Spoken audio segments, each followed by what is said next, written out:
Di sebuah parkiran sunyi di Bansar, dua pria berboncengan motor mendekat perlahan.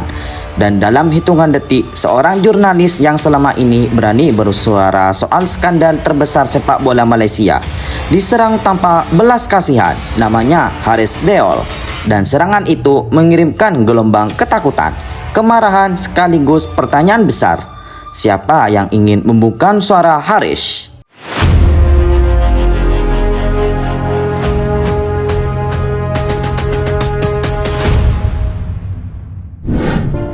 Haris Deol, pendiri Portal 2013, adalah salah satu suara paling keras dalam membongkar skandal naturalisasi ilegal 7 pemain timnas Malaysia. Dan kini, setelah berbulan-bulan bersuara, ia justru menjadi korban kekerasan. Dua pria tak dikenal menyerangnya di area parkir Bansar, meninggalkan luka dan trauma. Serangan ini langsung memicu kemarahan publik.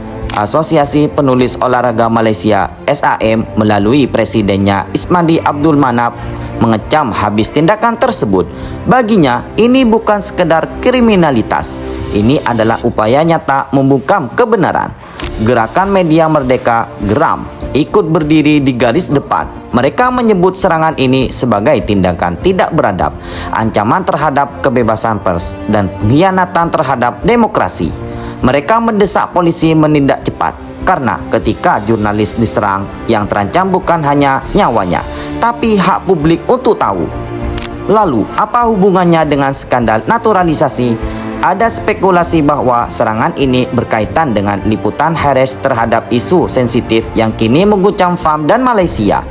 Sebagai salah satu jurnalis yang paling vokal mengungkap manipulasi dokumen, Haris dalam beberapa bulan terakhir terus menyoroti pemalsuan akte kelahiran, dugaan keterlibatan pejabat FAM, dan kekacauan sistem naturalisasi Malaysia.